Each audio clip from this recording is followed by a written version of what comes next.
কাজের প্রতি ডেডিকেশন আরও বেড়ে যায়, তখন মনে হয় আরও ভালো ভালো কাজ আপনাদের উপহার দেওয়া উচিত। সো আজকে অ্যাওয়ার্ড পেয়েছি। আমার গত বছর একটি ছবি রিলিজ হয়েছিল শেষবাজি, যেখানে আমার বিপরীতে ছিল সাইমন সাদিক, অ্যান্ড এই শেষবাজি ছবির জন্য আজকে আমি অ্যাওয়ার্ড পেয়েছি। আমার কাছে খুব ভালো লাগছে। আজকে মনে হচ্ছে যে আরো ভালো ভালো চলচ্চিত্র আপনাদের জন্য আমার করতে হবে।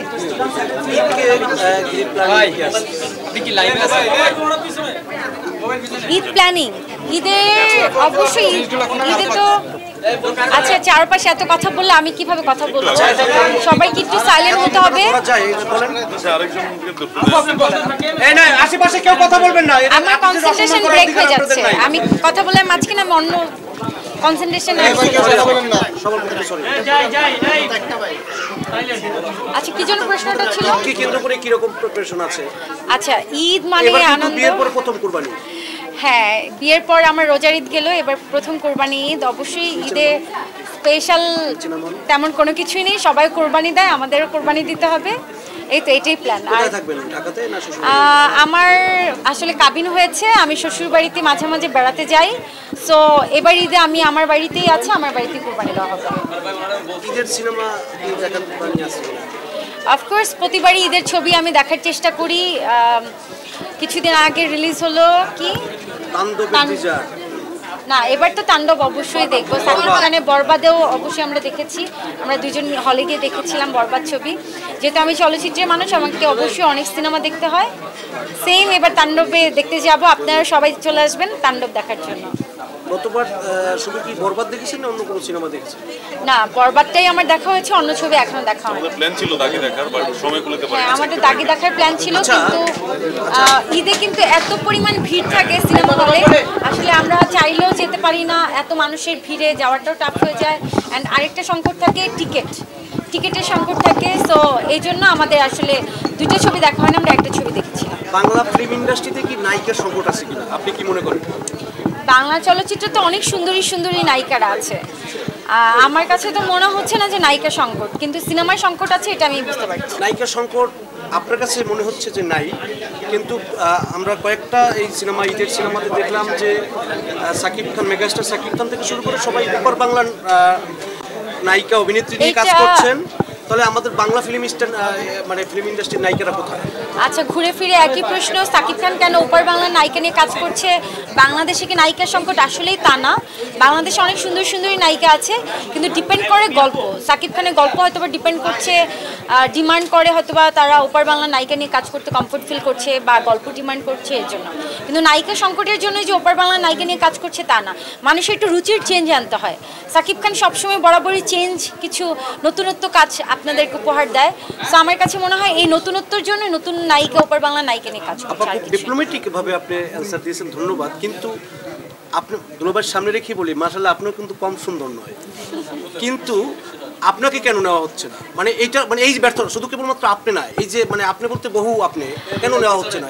নেওয়া হবে, এটা তো প্রযোজক পরিচালকের উপর ডিপেন্ড করে। এটা আমরা শিল্পীরা কিছুই বলতে পারবো না। প্রযোজক পরিচালক যাকে নিয়ে কাজ করবে তারাই নায়িকা হবে। সো এখানে আমার উপর বা অন্যান্য আরও 10টা নায়িকার উপর কোনো কিছু ডিপেন্ড করে না। এখানে সাকিব খানের উপরও ডিপেন্ড করে। সাকিব খান যদি চায় বাংলাদেশে যে কোনো নায়িকাকে নিয়ে কাজ করবে, এটা সাকিব খানের ইচ্ছা। শিরিন শিলা কি বিয়ের পরে সিনেমা থেকে দূরে সরে যাচ্ছে কিনা?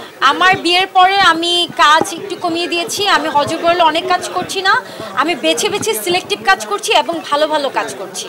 বিয়ের পর আমার কাজের ব্যস্ততা বেড়েছে। আমি রিসেন্ট একটি অনুদানের ছবি করছি, যেটা আমার এত বছর ক্যারিয়ারেও আমার সরকারি অনুদানে কোনো ছবি করা হয়নি। আমি অনেক লাকি যে আমার বিয়ের পরপরই আমি একটা অনুদানের ছবি সাইনিং করেছি এবং সেটা করছি। রানী সিনেমা ছাড়া আর কি কি করা হচ্ছে? সিনেমা ছাড়া বিভিন্ন ব্র্যান্ড প্রমোশন, বিভিন্ন ব্র্যান্ডের ওনার হিসেবে ব্র্যান্ডের সাথে যুক্ত হওয়া, তারপর অনেকগুলো ব্র্যান্ডের সাথে আমি অলরেডি যুক্ত হয়েছি, অ্যান্ড এগুলোই করা হচ্ছে। টিভিসি করছি, অ্যান্ড ওয়েব ফিল্ম করছি, সাথে সাথে সিনেমা আছে। কেবলমাত্র শিরিন শিলা নয়, অনেক নায়িকাদের কিছুদিন আগে আরেকজন জনপ্রিয় নায়িকাকে জিজ্ঞেস করেছিলাম, তার অনেকদিন সিনেমা নাই, কিন্তু বিভিন্ন শোরুম উদ্বোধন করা, রেস্টুরেন্ট উদ্বোধন করা, এগুলো নিয়ে ব্যস্ত থাকে। এটাকে আপনি কিভাবে দেখেন? আসলে অন্যান্য আসলে অন্যান্য নায়িকার কথা আমি বলতে পারবো না, আমি কি নিয়ে ব্যস্ত আমারটা আমিই জানি। সো আমার গত বছরও 2টো ছবি রিলিজ হয়েছে ডিপজল ভাইয়ের সাথে, আপনারা দেখেছেন, আপনারা অনেকেই দেখেছেন। ডিপজল ভাইয়ের সাথে আমার 2টো ছবি রিলিজ হয়েছে, অ্যান্ড সাইমন সাদিকের সাথে আমার একটি ছবি রিলিজ হয়েছে শেষবাজি, অ্যান্ড ইউটিউবে আমার অসংখ্য সিনেমা আছে। সো আমি আমার কথা বলতে পারবো, অন্য কারা কি করছে আমি বলতে পারবো।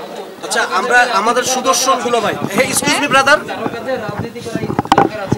এটা প্রসঙ্গ, আপনারা প্রসঙ্গ তো আমরা একটা প্রসঙ্গে যাই, ওটা বলবো। সিরিয়াল ভাই যদি না বলেন কথাটা মানে হারাই যাবে। আমরা সিনেমার মধ্যে থাকি, ওইটা আপনি নেব। দুলাভাই মাশাআল্লাহ সুন্দর। দুলাভাইয়ের সাথে কি নায়িকা হিসেবে বা দুলাভাইকে সিনেমায় আনার কোনো মানে পরিকল্পনা আছে কিনা?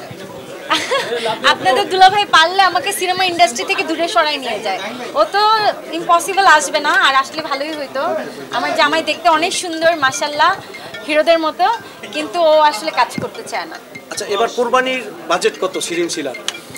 আসলে কোরবানি তো আল্লাহর উপর ভিত্তি করে দেওয়া হয়, আল্লাহর রস্তে দেই। সো এটা কত বাজেট, আসলে বাজেট চিন্তা করে আসলে কোরবানি দেওয়া হয় না। বাজারে গরু কিনতে গেলে যেটা ভালো লাগবে, বাজেট নিয়ে ভাববো না, আল্লাহর নাম নিয়ে কোরবানি দিব। অবশ্যই ভালো গরু, সুন্দর গরু দেখে কোরবানি দেবো। আচ্ছা, এবার একটু ভাই বলেন না, বলছে যে শিল্পীদের উপরে যে রাজনৈতিক প্রেশার পড়ছে, একটা এটাকে আপনি কিভাবে দেখছেন? এই যে জেল আমার মনে হয় তারকা মানে তারকা, সেটা যেই দলই আসুক না কেন, আপনারা তারকাকে ভালোবাসবেন। তারকাদের কখনোই কোনো দিনই রাজনীতি করা উচিত না। এই যে দেখেন, এখন সরকার চেঞ্জ হয়েছে, আরেক সরকার আসবে, এখন বর্তমানে আরেক সরকার আছে, কিছুদিন পরে আরেক সরকার আসবে। সো তারকারা সবার সাথে মিলেমিশে কাজ করবে, তারকাকে কখনোই রাজনীতি করা উচিত না। রাজনীতি করলে হয় কি, আমার শত্রু বেড়ে যাবে, আপনার শত্রু বেড়ে যাবে। আর যে সকল তারকারা রাজনীতিতে যুক্ত ছিলেন, আমি মনে করব আপনারা অবশ্যই রাজনীতি থেকে সরে আসবেন, কারণ আপনারা সারা জীবন আজীবন মানুষের ভালোবাসায় বেঁচে থাকবেন। সো রাজনীতি করে বেঁচে থাকার কোনো দরকার নেই, বরঞ্চ রাজনীতি করলে মানুষের শত্রু বাড়বে, মানুষের আরও বদনাম হয়। সো আমি রাজনীতি একদমই পছন্দ করি না, আমি সবার সাথে মিলেমিশে থাকতে পছন্দ করি। আমি চাই সবাই আমাকে সারা বছরই ভালোবাসায় ভরে রাখুক, আজীবন আপনাদের ভালোবাসা নিয়ে বাঁচতে চাই। হিরো আছে কিছু আপনার? আর কারো কোনো প্রশ্ন আছে? আচ্ছা, আপনি নাকি এই যে তেমন কোনো কোশ্চেন না, এখনো তো ইন্ডাস্ট্রিতে আছে, যেদিন দূরে সরে যাবে সেদিন এই দিনের অ্যান্সার দিতে পারবো। মানে সেটা এখন বলতে পারতেছি না, যদি সময় দেখায় অত জনগণ চায় তাহলে আগে থেকে কীভাবে বলবো। হ্যাঁ, ওর কিন্তু অনেকগুলো অফার আসছে, বিভিন্ন ব্র্যান্ডও ওকে এখন চায়। যেমন আমি কোনো ওপেনিংয়ে গেলে বলে কি ভাইয়াকে নিয়ে আসবেন, ও কিন্তু যেতে চায় না কোথাও। যেমন আজকে অ্যাওয়ার্ড অনুষ্ঠানে ওকে ইনভাইট করা হয়েছে, আপু ভাইয়াকে কিন্তু নিয়ে আসবেন। সো এই জন্যই ও আসে। বিভিন্ন ব্র্যান্ড প্রমোশনে গেলেও আপু ভাইয়াকে সাথে রাখবেন, কারণ আমাদের ছুটিটা আপনারা এতটা সুন্দরভাবে গ্রহণ করেছেন। আমরা কোথাও গেলে না, সবাই নাইস কাপল হিসেবে আমাদেরকে খুব সুন্দর করে অ্যাকসেপ্ট করে। এবারে কি গিফট দেবেন দুলাভাইকে? মানে কাছে না যে প্রিপারেশন খুশি করার জন্য, খুশিতে ঠেলায় ও যা চায় আমি তাই ওকে গিফট দিব, কিন্তু ও কোনো কিছুই আমার কাছ থেকে চায় না। আর যখন যেটা চায় আমি অবশ্যই দেওয়ার চেষ্টা করি। অনেক ধন্যবাদ।